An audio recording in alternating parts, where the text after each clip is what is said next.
यह गुणा चार्ट है। इसके द्वारा दो संख्याओं का गुणनफल ज्ञात करते हैं और दी हुई संख्या के गुणनखंड भी ज्ञात कर सकते हैं। इसे हम गुणा चार्ट कहते हैं। चलिए बच्चों, जल्दी से इसके बारे में जानते हैं कि यह गुणा चार्ट कैसे है। इसके द्वारा हम गुणनखंड और गुणज को कैसे जान सकते हैं। गुणनखंड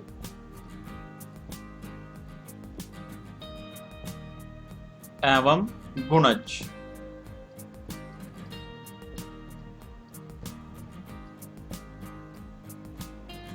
इस चार्ट के द्वारा हम गुणनखंड एवं गुणज के बारे में जान सकते हैं। सबसे पहले बच्चों ध्यानपूर्वक देखो कि यहाँ पर हरे रंग में 12 लिखा हुआ है और यह 12 बहुत बार लिखा हुआ है। तो क्या आपने ध्यान दिया कि यह 12 इतनी बार क्यों लिखा गया है? जरा इसके बारे में सोचो बच्चों कि यहाँ पर यह 12 क्यों लिखा गया है। क्या आप ध्यानपूर्वक देखकर बता सकते हो कि यह 12 यहाँ पर इन खानों में कैसे आया होगा?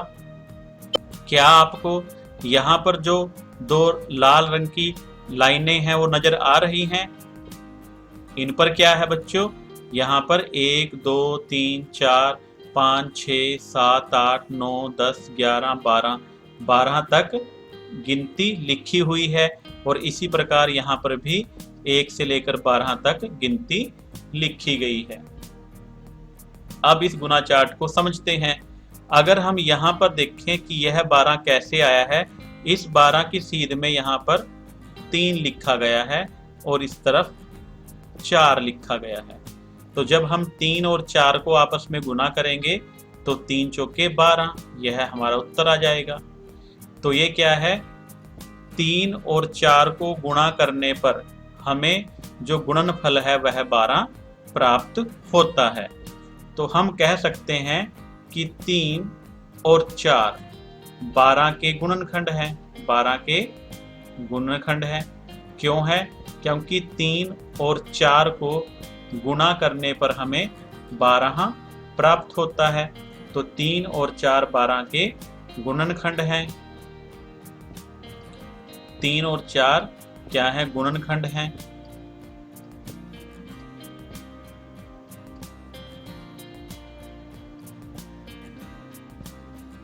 बारह के। और 12 क्या है? 12 है 3 और 4 का गुणज। 3 और 4 का गुणज।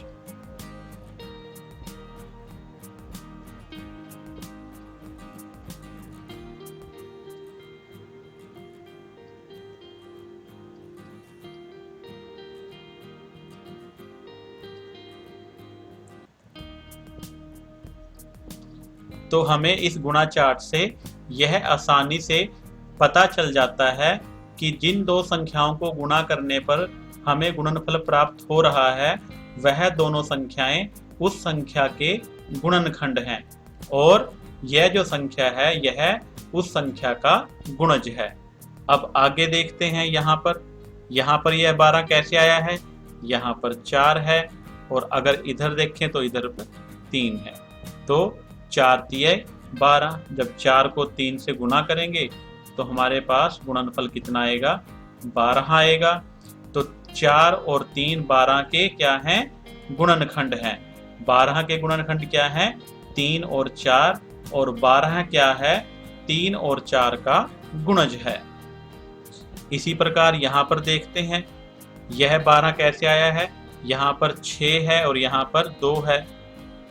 तो जब हम 6 और 2 को आपस में गुना करेंगे तो हमें 12 प्राप्त हो जाएगा। 6 और 2 12 के गुणनखंड हैं और 12 6 और 2 का गुणज है। इसी प्रकार यहाँ पर भी है। यहाँ 2 है और यहाँ पर 6 है। तो 2 गुना 6 बराबर 12, हमें यह 12 प्राप्त हो जाता है। अब ये देखते हैं यह यहाँ पर 12 है और इसकी सीध में इधर 1 लिखा हुआ है। जब हम 12 को 1 से गुना करेंगे तो यह 12 आएगा। और इसी प्रकार यहाँ पर यह 12 और यह 1, और 1 और 12 को आपस में गुणा करेंगे तो तब भी 12 आएगा। तो इस प्रकार हमें 12 के सभी गुणनखंड प्राप्त हो जाते हैं और दी गई संख्याओं के जो गुणज हैं वह भी प्राप्त हो जाते हैं। जो संख्याएं यहाँ पर दी गई हैं वह क्या है? वह बीच में लिखी हुई संख्या के गुणनखंड हैं और बीच में लिखी हुई संख्या ऊपर दी गई संख्याओं का गुणज है। तो यहाँ पर जो 12 है, 12 के अगर हमें गुणनखंड ज्ञात करने हैं तो हम आसानी से ज्ञात कर सकते हैं। यह 1 होगा क्योंकि यहाँ ये 12 की सीध में है। उसके बाद 2 भी होगा, 3 भी है, 4 भी होगा, 5 नहीं है क्योंकि इसकी सीध में 12 नहीं है, 6 होगा, 7, 8, 9, 10, 11 नहीं होगा और 12 होगा। इसी प्रकार यह जो गुणनखंड है इस तरफ भी आ जाएंगे। 1, 2, 3, 4, 5, 6 यही संख्याएं इधर भी दोबारा से आ जाएंगी। तो इनको हम दोबारा से लिख देते हैं। 1, 2, 3, 4, 5 नहीं होगा क्योंकि इसकी सीध में कोई भी इसकी सीध में 12 नहीं है। 6 होगा, 7, 8, 9, 10, 11 नहीं होगा, 12 होगा। तो इस प्रकार यह जो संख्याएं बाहर लाल रंग में लिखी गई हैं यह अंदर दी गई संख्या के गुणनखंड हैं और जो अंदर संख्या लिखी गई है वह बाहर लिखी हुई संख्याओं का गुणज है। अब इस संख्या चार्ट को बच्चों और आगे गुना करते हैं। अगर हम 1 को 1 से गुना करें तो क्या आएगा? हमारे पास 1 ही आएगा। जब हमारे पास 1 आया है तो इस क्या किन्हीं और दो संख्याओं को गुना करने के बाद 1 प्राप्त होता है? नहीं, केवल 1 को 1 से गुना करने के बाद ही 1 प्राप्त होता है। इसलिए 1 का जो गुणनखंड है वह 1 ही होगा। आगे देखते हैं बच्चों। अगर हम 2 को 2 से गुना करें तो हमें 4 प्राप्त होता है। क्या और भी कोई संख्याएं हैं जिनको गुना करें हमें 4 प्राप्त होता है? यहाँ देखते हैं। अगर हम 4 को 1 से गुना करें तो 4 एकम 4 हमें 4 प्राप्त होता है।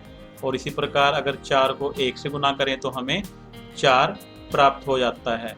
क्या इनके अलावा और भी कहीं पर गुना करने के बाद 4 आएगा? आप गुना करके देख सकते हो, कहीं और भी गुना करने के बाद 4 नहीं आएगा। तो अब 4 की सीध में जो संख्याएं बाहर लाल लाइन पे लिखी गई हैं वह 4 के गुणनखंड कहलाएंगे और जो 4 है इन संख्याओं का गुणज कहलाएगा। जो 4 है इस 4 का गुणज है, यह 4 इस 2 और इस 2 का गुणज है, यह 4 इस 4 का गुणज है। और इसी प्रकार यहाँ पर 1, 2 और 4 इसके गुणनखंड हैं। तो 4 के गुणनखंड जांच लेते हैं। एक गुणनखंड 1 है, दूसरा ये 2 है, तीसरा 4 है। तो इसी प्रकार यह गुणनखंड इस तरफ भी आ जाएंगे। 4 की सीध में ये, फिर 2 और फिर 4। तो जो 4 के गुणनखंड हैं वह कौन से होंगे? वह होंगे 1। वैसे भी हमने बताया है कि 1 तो सभी संख्याओं का गुणनखंड होता है। 1, 2 और 4 और स्वयं वह संख्या भी अपना गुणनखंड होती है। आगे गुना करके देखते हैं बच्चों। अगली संख्या क्या है? 2। क्या और भी कोई संख्याएं हैं जिनको गुना करके आपस में 2 आ सकता है? तो यहाँ पर 2, एक इस तरफ और एक यहाँ पर, ऐसे ही यहाँ पर ये और ये आए हैं। तो 2 के गुणनखंड 1 और 2 होंगे और यह जो 2 है इस 2 और 1 का क्या है? गुणज है। तो 2 के गुणनखंड होंगे 1 और 2। आगे देखते हैं बच्चे गुना करके। आगे 3 को जब 1 से गुना करते हैं 3 आएगा और दूसरी बार भी जब इधर करेंगे 3 को 1 से गुना तो 3 आएगा। क्या कोई और भी संख्याएं हैं जिनको हम आपस में गुणा करें और हमें गुणनफल 3 प्राप्त हो? नहीं, यहाँ पर और कोई संख्या इस प्रकार की नहीं है। अब 3 की सीध में देखते हैं कि कौन कौन सी संख्याएं हैं। एक संख्या यह है और दूसरी यह है। इसी प्रकार यहाँ एक संख्या यह है और दूसरी ये है। तो इस प्रकार हम इस रेड लाइन पर जो लाल लाइन है यहाँ देख सकते हैं कि जिन संख्याओं को हमने सर्कल किया है वह 3 के गुणनखंड हैं। तो 3 के गुणनखंड कौन कौन से होंगे? 1 और 3, 1 और 3 होंगे। आगे देखते हैं बच्चों गुणा करके। आगे हमारे पास 5 है। 5 भी केवल 1 और 5 को गुणा करने के बाद ही आता है। कोई और संख्या ऐसी नहीं है जिसको हम आपस में गुणा करें और हमें 5 प्राप्त हो जाए। तो इसलिए 5 के गुणनखंड 1 5 होगा इस तरफ और इसकी सीध में इधर 1 होगा। यह 5 होगा इस साइड में और इसकी सीध में ऊपर 1 होगा। तो 5 के गुणनखंड कौन से होंगे? 5 और 1 ही होगा। तो 5 के गुणनखंड हैं 1 और 5। अगली संख्या गुणा करते हैं। यहाँ पर हमने 6 लिया है। जब 6 को 1 से गुणा करेंगे तो 6 एकम 6। और देखते हैं 6 कैसे आ सकता है। अगर हम 3 को 2 से गुणा कर दें तो 3 दूना 6, और या हम 2 को 3 से गुणा करें तो 2 तिया 6 आएगा और यहाँ पर 6 एकम 6 आ जाएगा। तो यहाँ पर जो 6 है उसके गुणनखंड 1 6 होगा और इसकी सीध में 1। ऐसे ही यहाँ पर यह 3 और इस तरफ इसकी सीध में 2 होगा। जब यहाँ पर देखेंगे हम यह 2 और इस तरफ 3 और 1 6 हमारे पास ये बचा है। ये इसकी सीध में यहाँ पर 6 और इसकी सीध में ऊपर 1 होगा।